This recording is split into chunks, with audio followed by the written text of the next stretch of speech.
Good morning, everyone.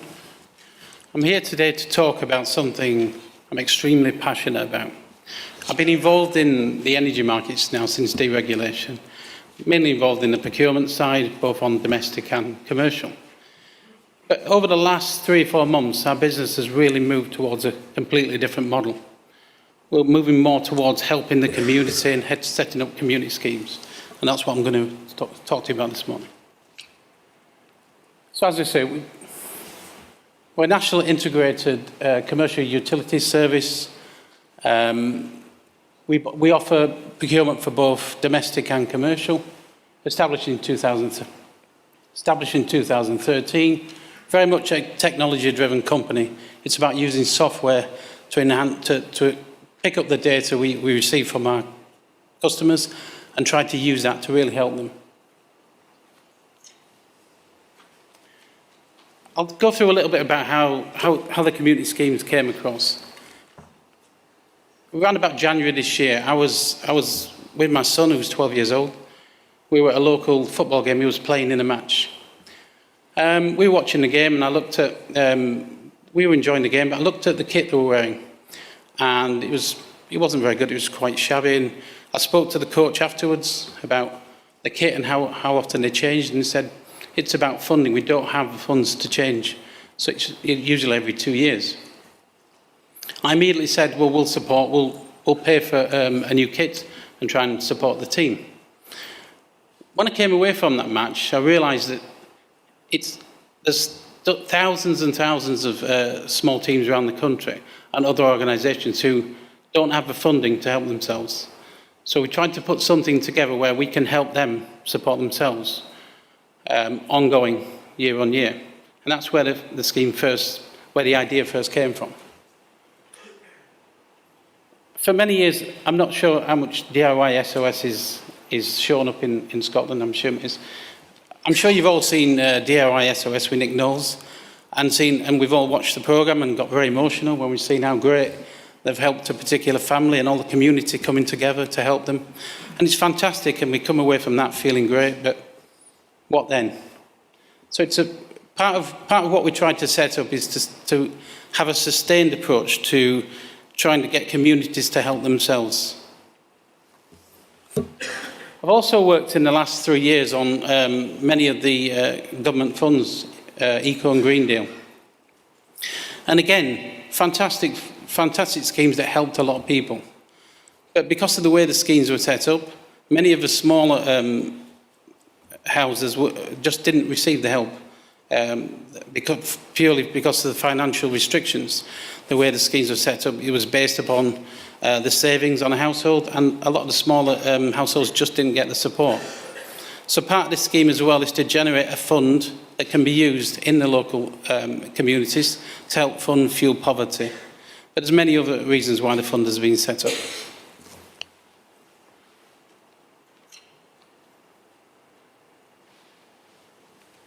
I'll try reading this one.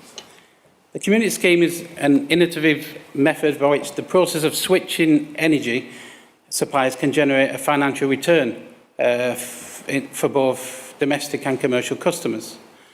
By simply switching energy suppliers at no cost to an individual, a financial donation is generated for the scheme, with additional incentive, obviously, of savings for the individuals. The scheme is designed to work for all sizes of organisations, from small local sports clubs, charities, right up to national companies. And we are working with some of the biggest names in the country. As each customer completes an energy switch or takes one of our services, this triggers an ongoing commission. The beauty of the scheme is that the majority of the commissions are paid out to the fund, which is then used in the community. Because they're switching to about staff, they're saving money and they're also supporting the community. We call this our switch, save and support process. So by switching their energy suppliers, they're saving money, and also a donation is made to help the community. The way we switch suppliers, we do full market switching. So on our domestic side, we go out to every supplier in the market. On the commercial side, we go out to the majority of the leading suppliers. And we're talking about 27 suppliers on the commercial side A lot of people don't realise there's that many suppliers out there. By doing that, we're not aligned to any particular supplier. It means we're getting the best deal for our customers. The scheme has got 4 types of target customers. We work with a particular entity that's already got an existing base. It may be we're working with several sports clubs, so we've already got their support base. We're working with local authorities and housing associations who've got an existing base of tenants. So the first thing we look at is the existing domestic customers and set up a process for helping switch them. There's many ways we can do that, from our online switching site, which is an immediate switch, similar to other sites you see out there like USwitch and Go Compare and that type of thing. But as the base grows and as we grow from all these schemes running around the country, we're generating a base of customers. This base of customers then, we're collecting data on how they're using their energy. And this is where we start integrating with using the data to help them reduce their energy costs. And also what that gives us is a collective which we can then go out to the market year on year to try and reduce the costs and get better deals for our customers. And every year, as these customers are switching, it's helping build the fund. So the funds are self-replenishing. Once we've gone out to the existing base and also the existing commercial customers linked with the entity, if it's a sports club, it could be the existing sponsors or the clubs themselves or any businesses affiliated. Once we've done that and we've generated a pot of money, we then use that money to go out into the community to help. It could be someone in fuel poverty, help install a boiler for someone who hasn't had one fitted on one of the schemes. There's lots of different ways. It could be on a housing association, it could be replacing the prepay meters. There's many tenants out there who are stuck with prepayment meters. It's not their fault. It's from a previous tenant's debt. So they've ended up with a prepayment meter, paying ridiculous costs, when by funding a new meter, they can pick up standard rates after that. And obviously, once we've done work in the community, we then promote what we've done in the community. We go out to local radio, we go out to local newspapers, and promote and get buy-in from the community. So at that point, other members of the community that are not existing members start to look at the scheme and realise by using our facilities to switch their energy, they're also helping generate a fund for the community.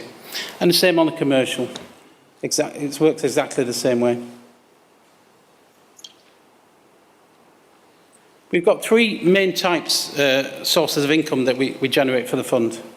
Obviously, the domestic switching, which I've explained about, and as I say, there's 2 sides. There's the instant switching and also collectives which we can run.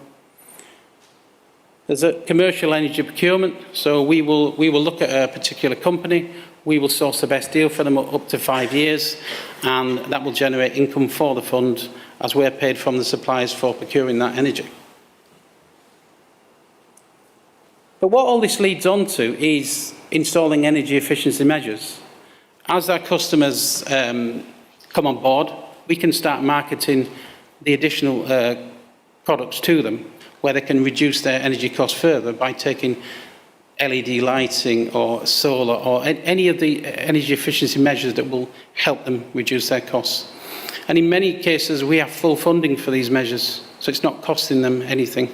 But again, it's creating more money for the fund to help replenish every year. As I said before, the first step is go to the existing customer base and market. We've got several ways using social media and all different ways of marketing to generate an interest. And phase 2 is about going into the community and marketing to the community.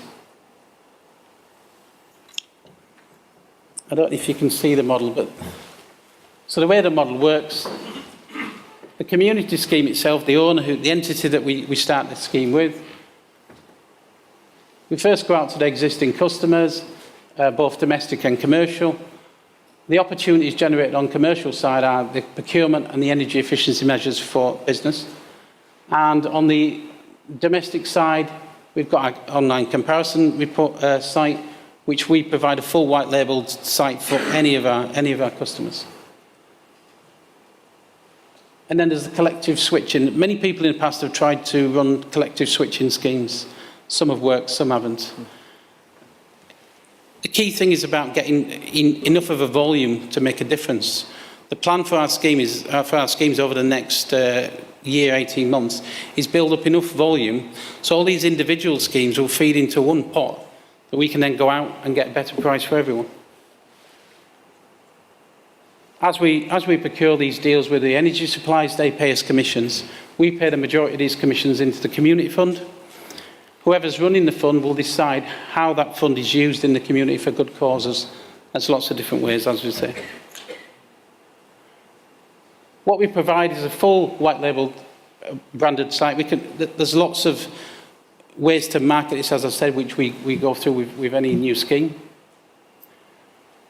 One of the differences we've tried, one of the ways we've tried to be different is if anyone looks at our switching site, there's a video at the beginning that explains how to switch. Most of the switching sites out there, they rely on the customer ensuring they put the right data in and the right tariff that they're on now. And the fact is most people don't. They'll just leave it what the standard tariff is, so when it's finished the comparison, it's quoting savings that are just not there. So what we wanted to get across is it's so important to actually put the right data, make sure you've got a copy of your bill, make sure you pick the right tariff so that we're matching like for like, so we can show you the average savings.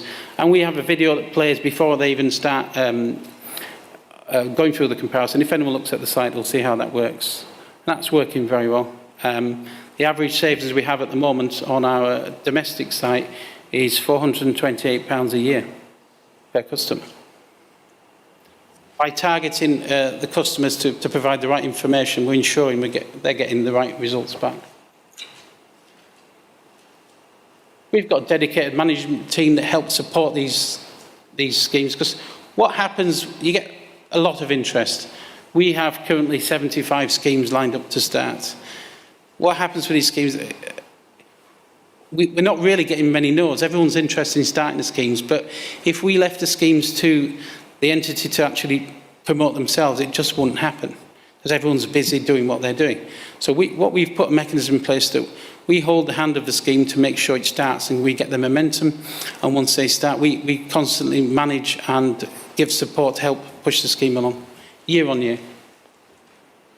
We provide monthly management reports to identify areas that are not working and how we can help that.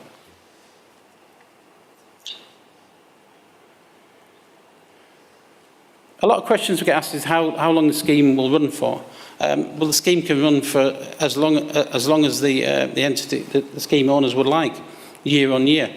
Our goal is to have these schemes running all around the country and supporting each community. We started looking at grassroots sports, but it's really developed on from there, and we've gone into the fuel poverty side, as I mentioned, and it's about helping people in the community. And we're really passionate about this, and I was in the House of Lords on Tuesday speaking to Baron Bird, the founder of The Big Issue. He loves what we're doing so much, he's come on board, and we've now started a scheme for The Big Issue to start helping raise funds for the homeless. And this will develop over the years, and more of charities are looking to help us, looking for us to help them raise funds. It's becoming harder and harder. There's no cost at all. We don't charge for any setup fees. We take all the costs on board, and quite often it can take us months before we've even retrieved our costs. But it's really about helping the communities. As I say, the majority of all commissions generated, we pay back to the fund. We still have our procurement side, which is our normal business, but that helps prop up some of these community schemes. Going back to helping the types of good causes and how the fund can be used. I think I've touched upon replacing prepayment meters. That's a real bugbear of mine because of the amount of people who are stuck on these prepayment meters. And providing the funds to replace them will make a significant difference. Funding grassroots sport, again, a big part of why we set the scheme up. But it's really up to the scheme owner to take the fund and decide the best way of using it in the community.